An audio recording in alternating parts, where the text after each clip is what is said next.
What's up, guys, and welcome back to another video. I am back with some more George Carlin, the one and only absolute legend. I have done quite a bit of George Carlin already, but this one is about rape. Let's, fingers crossed, hope this doesn't get blocked. It will never see the light of day, potentially. But before we get started, guys, don't forget to subscribe, and let's just enjoy this. Some people don't like you to talk like that. Oh, some people would like to shut you up for saying those things. You know that. Lots of people, lots of groups in this country want to tell you how to talk. Tell you what you can't talk about. Well, sometimes they'll say, well, you can talk about something, but you can't joke about it. Say you can't joke about something because it's not funny. Comedians run into that shit all the time. Like rape. They'll say, you can't joke about rape. Rape's not funny. I say, fuck you. I think it's hilarious. How do you like that? I can prove to you that rape is funny. Picture Porky Pig raping Elmer Fudd. See, hey, why do you think they call him Porky, huh? I know what you're going to say. Elmer was asking for it. Elmer was coming on to Porky. Porky couldn't help himself. He got a hard on. He got horny. He lost control. He went out of his mind. A lot of men talk like that. A lot of men think that way. They think it's the woman's fault. They like to blame the rape on the woman. Say, hey, she had it coming. She was wearing a short skirt.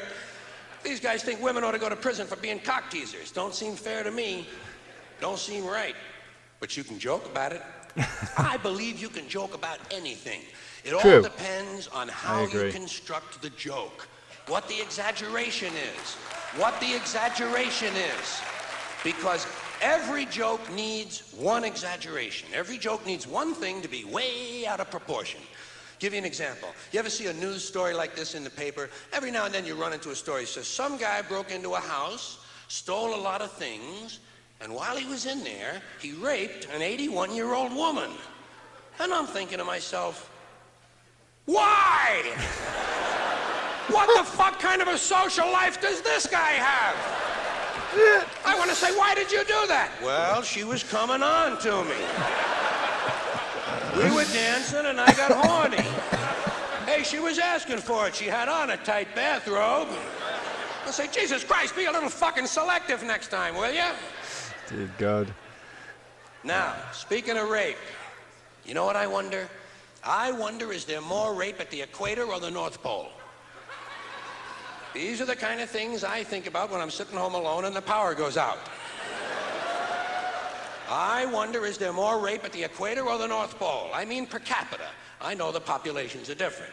Most people think it's the equator. I think it's the North Pole. People think it's the equator because it's hot down there. They don't wear a lot of clothing. Guys can see women's tits. They get horny, and there's a lot of fucking going on. That's exactly why there's less rape at the equator, because there's a lot of fucking going on. You can tell there's a lot of fucking at the equator. Take a look at the population figures. Billions of people live near the equator. How many Eskimos we got? 30? 35? No one's getting laid at the North Pole. It's too fucking cold. Guys say to their wives, hey, tonight, honey, huh? Tonight, huh? Are you crazy? The wind chill factor is 300 below. These guys are deprived, they're horny, he's so good, he's so every classic. now and then, they bust out, they gotta rape somebody. Now, the biggest problem an Eskimo rapist has... An Eskimo rapist? Trying to get wet leather leggings off a woman who's kicking. Did you ever try to get leather pants off of someone who doesn't want to take them off? You would lose your heart on in the process. Up at the North Pole, your dick would shrivel up like a stack of dimes. Oh, my face every time. That's another thing I wonder. I wonder, does a rapist have a hard-on when he leaves the house in the morning? Or does he develop it during the day while he's walking around looking for somebody? These are the kind of thoughts that kept me out of the really good schools. Now I probably got the feminists all pissed off at me because I'm joking about rape. Feminists want to control your language. Feminists want to tell you how to talk. And they're not alone.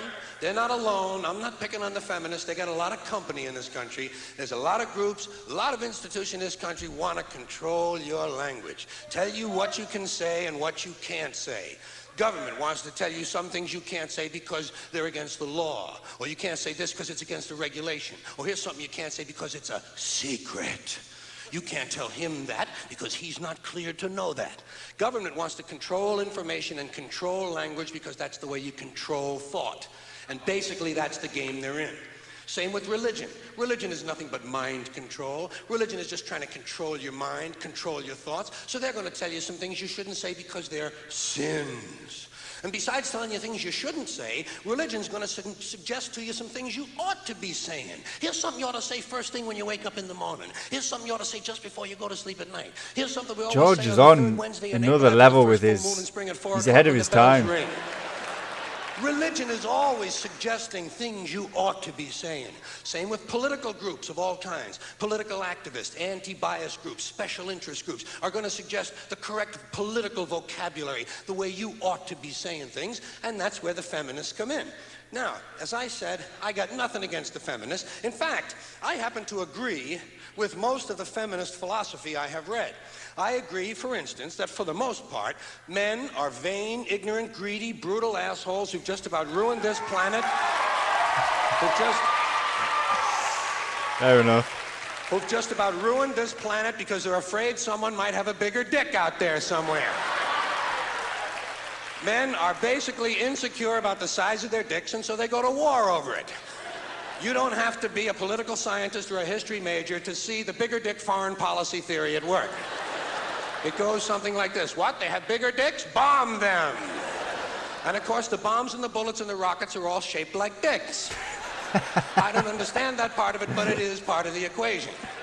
So I agree with that abstract, that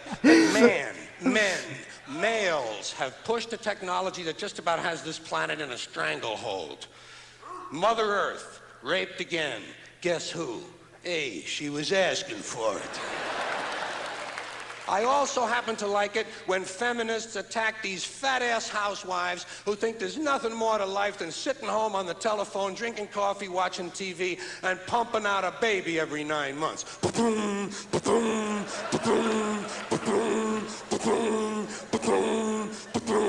Will 7 be enough, Bob?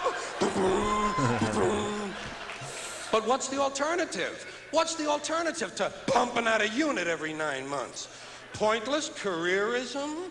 Pointless careerism? Putting on a man-tailored suit with shoulder pads and imitating all the worst behavior of men? This is the noblest thing that women can think of? To take a job in a criminal corporation that's poisoning the environment and robbing customers out of their money? This is the worthiest thing they can think of. Isn't there something nobler they could do to be helping this planet heal? You don't hear much about that from these middle-class women. I've noticed that most of these feminists are white middle-class women. They don't give a shit about black women's problems. They don't care about Latino women. All they're interested in is their own reproductive freedom and their pocketbooks. But when it comes to changing the language, He's so on the next they level. make some good points. Because we do think in language. And so the quality of our thoughts and ideas can only be as good as the quality of our language. So maybe some of this patriarchal shit ought to go away. I think spokesman ought to be spokesperson. I think chairman ought to be chairperson.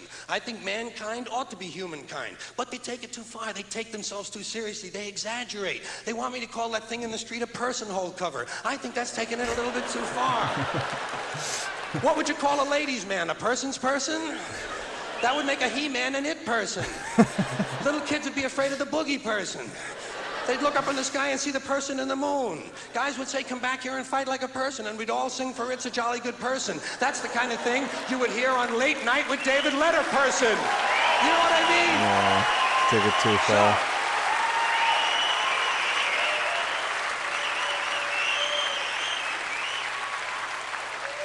So I think it's an exaggeration, and I like to piss off any group that takes itself a little bit too seriously. And it does not take a lot of imagination to piss off a feminist. All you gotta do is run into Now Headquarters or Ms. Magazine and say, hey, which one of you cute little cupcakes wants to come home and cook me a nice meal and give me a blowjob? Blowjob!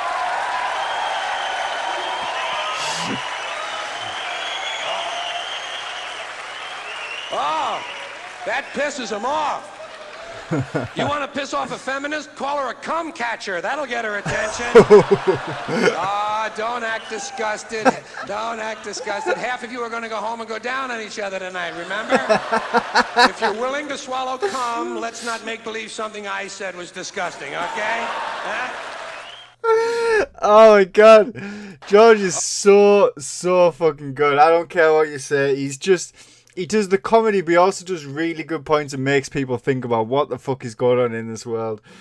Oh, he's so good. I hope this goes through. I really do. I hope this doesn't get taken down because I fucking love George Carlin. Anyways, let me know any other skits or bits that you want me to check out from George. And of course, don't forget to subscribe if you're new here. I have done a little bit of George now. I've got through a decent amount. Thanks for watching, motherfuckers. And don't forget, I will see you in the next video.